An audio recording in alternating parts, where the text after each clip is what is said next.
ಕರ್ನಾಟಕ ಚರ್ಮ, ಲೈಂಗಿಕ ಮತ್ತು ಕುಷ್ಠರೋಗ ತಜ್ಞ ವೈದ್ಯರ ಸಂಘದ ವತಿಯಿಂದ ವಿಶ್ವ ತೊನ್ನು ರೋಗ ದಿನಾಚರಣೆ ಆಚರಿಸಲಾಯಿತು. ಇಎಸ್ಐ ಆಸ್ಪತ್ರೆಯ ಆವರಣದಲ್ಲಿ ವೈದ್ಯಕೀಯ ಸಿಬ್ಬಂದಿ ತೊನ್ನು ರೋಗ ಮಾರಕ ರೋಗವಲ್ಲ, ಮಾರಣಾಂತಿಕ ಕಾಯಿಲೆ ಅಲ್ಲವೇ ಅಲ್ಲ, ಇದನ್ನು ಸಹಜವಾಗಿ ಚಿಕಿತ್ಸೆ ಮೂಲಕ ಗುಣಪಡಿಸುವ ಸೌಲಭ್ಯವಿದೆ. ಯಾರು ತೊನ್ನು ರೋಗದಿಂದ ಮಾನಸಿಕವಾಗಿ ವಿಚಲಿತರಾಗುವ ಅವಶ್ಯಕತೆ ಇಲ್ಲ ಎಂಬ ಜಾಗೃತಿ ಮೂಡಿಸುವ ನಾಟಕ ಪ್ರದರ್ಶಿಸಲಾಯಿತು. ತೊನ್ನು ರೋಗ ಜಾಗೃತಿ ಕಾರ್ಯಕ್ರಮದಲ್ಲಿ ಚರ್ಮ ರೋಗ ವಿಭಾಗದ ತಜ್ಞರು ಹಾಗೂ ಮುಖ್ಯಸ್ಥರಾದ ಡಾಕ್ಟರ್ ಗಿರೀಶ್, ಇಎಸ್ಐ ಮಾದರಿ ಆಸ್ಪತ್ರೆಯ ಅಧೀಕ್ಷಕರಾದ Thomas Prasannaraj, doctor Chetan, doctor Bindushree, doctor Bhavana, doctor Charan ಸೇರಿದಂತೆ ನೂರಾರು ಜನ ಸಾರ್ವಜನಿಕರು ಭಾಗವಹಿಸಿದ್ದರು. ಎಷ್ಟೊಂದು ರೀತಿಯ ಮೂಢನಂಬಿಕೆಗಳು ಮತ್ತೆ ಅದರಲ್ಲಿ ಸಂಶಯಗಳು ಹರಡುತ್ತೇನೋ ಅನ್ನುವಂಥ ಸಂಶಯಗಳು ಅದು ಯಾವುದೂ ಇಲ್ಲ. ಇದೊಂದು ನಮಗೆ ನಮ್ಮ ಮೈಯಲ್ಲೇ ಹರಡುವಂಥ ಕಾಯಿಲೆ ಅಷ್ಟೇ ವಿನಃ ಕಾಯಿಲೆಗೆ ಗುಣವೂ ಇದೆ. ಈ ಎಷ್ಟೊಂದು ಕಡೆ ಎಲ್ಲ ಕೇಳಿ ಬಂದಿದ್ದಿದೆ. ಅಂದರೆ ಒಂದು ಗ್ರಾಮದಲ್ಲಿ ಒಬ್ಬ ಈ ಕಾಯಿಲೆ ಇಟ್ಕೊಂಡು ಯಾರಾದರೂ ತೀರಿ ಹೋದರೆ ಅವರನ್ನು ಸುಡಲೇಬೇಕು. ಪದ್ಧತಿ ಪ್ರಕಾರ ಅವರನ್ನು ಮಣ್ಣಿನಲ್ಲಿ ಹೂಳಬೇಕಾಗುತ್ತೆ, ಆದರೆ ಅವರನ್ನು ಸುಡಬೇಕಾಗಿರುವಂಥ ಈಗ ವಿಚಿತ್ರವಾಗಿರುವಂತಹ ಮೂಢನಂಬಿಕೆಗಳೆಲ್ಲ ಇರ್ತವೆ.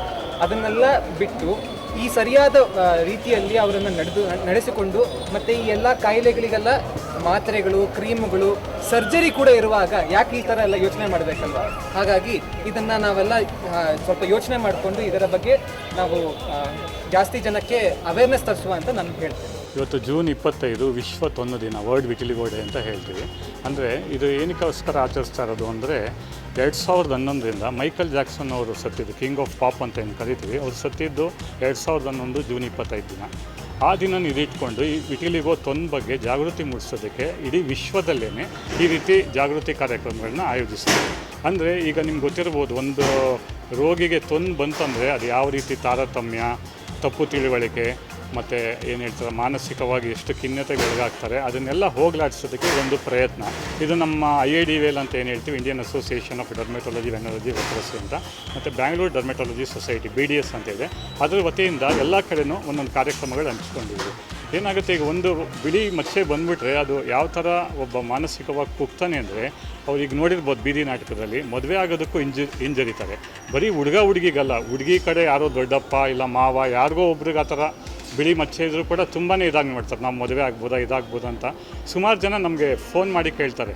ಡಾಕ್ಟರ್ಗಳೇ ಅದು ಇದಾಗಿದೆ, ಅದ್ರ ಬಗ್ಗೆ ಅಷ್ಟು ಅರಿವಿಲ್ಲ. ಆದ್ದರಿಂದ ಇದೇನು ಅಂಥ ಮಾರಣಾಂತಿಕ ಕಾಯಿಲೆ ಅಲ್ಲ, ಮತ್ತು ಸಾಂಕ್ರಾಮಿಕ ರೋಗನೂ ಅಲ್ಲ, ಒಬ್ಬರಿಂದ ಒಬ್ರಿಗೂ ಏನು ಹರಡೋಂಥ ಕಾಯಿಲೆ ಏನಲ್ಲ.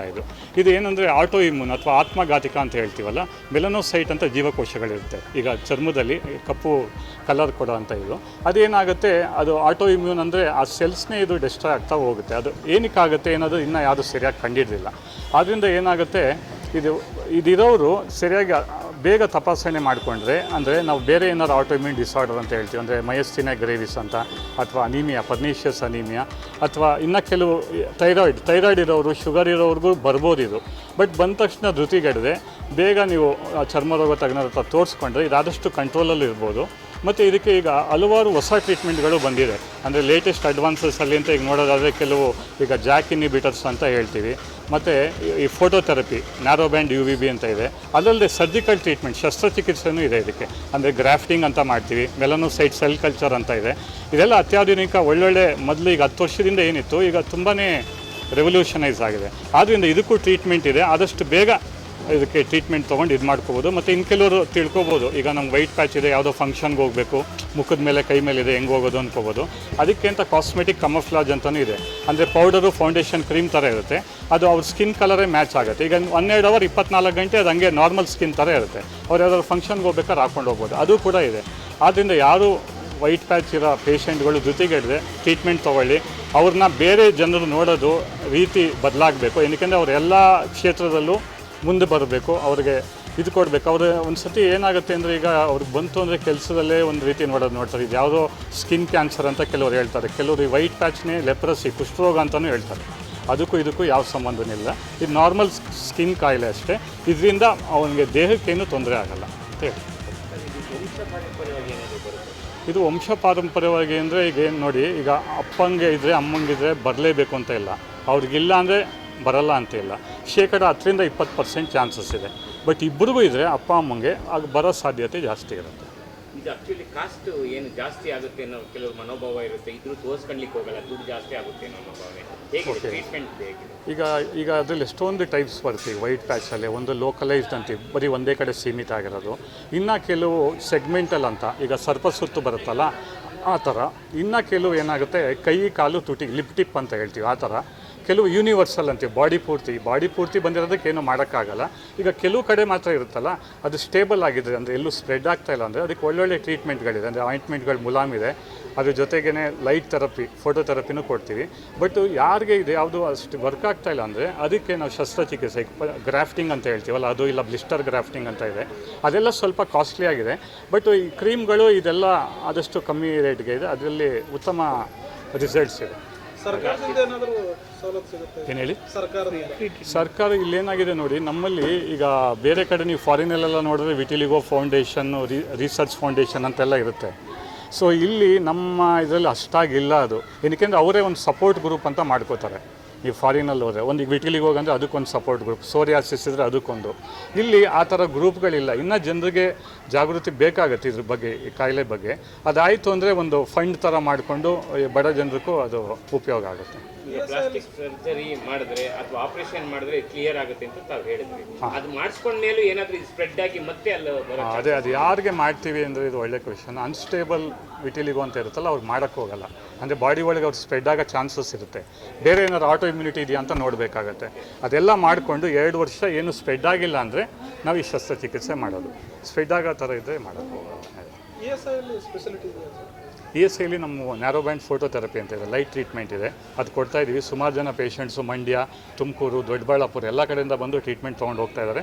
ಸುಮಾರು ಜನಕ್ಕೆ ತುಂಬ ಒಳ್ಳೆ ರಿಸಲ್ಟ್ಸು ಬಂದಿದೆ. ಇಲ್ಲಿ ಪೇಷಂಟು ಒಬ್ರು ಇದ್ದಾರೆ, ಬೇಕಾದ್ರೆ ಮಾತಾಡ್ಬೋದು ನೀವು.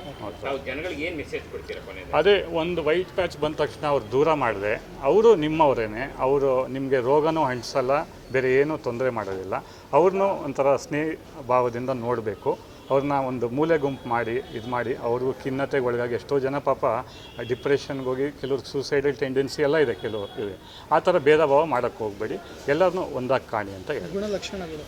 ಗುಣಲಕ್ಷಣಗಳು ಅಂದರೆ ಮಿಲ್ಕಿ ವೈಟ್ ಪ್ಯಾಚ್ ಅಂತ ಹೇಳ್ತೀವಿ, ಹಾಲಿನ ಕೆನೆ ಥರ ಇರುತ್ತೆ. ಕೆಲವ್ರು ಏನಂದರೆ ಈ ಬಿಳ್ಚಿಪ್ಪು ಅಂತ ಬರುತ್ತೆ ಕತ್ತತ್ರ, ಆ ಫಂಗಲ್ ಇನ್ಫೆಕ್ಷನ್ನು ವೈಟ್ ಪ್ಯಾಚ್ ಅಂತ ತಿಳ್ಕೊತಾರೆ. ಇದು ಹಾಲಿನ ಕೆನೆ ಥರ ವೈಟಾಗಿರುತ್ತೆ. Today we are observing the World Vitiligo Day. This is a skin condition. All this is not true, and this day is being observed to spread this awareness that this is not really a disease but more of a cosmetic issue. It is the absence of skin coloration in certain parts of the body, and this although it may look disfiguring, it is not a serious disease, it is not a threat to life, it is not contagious.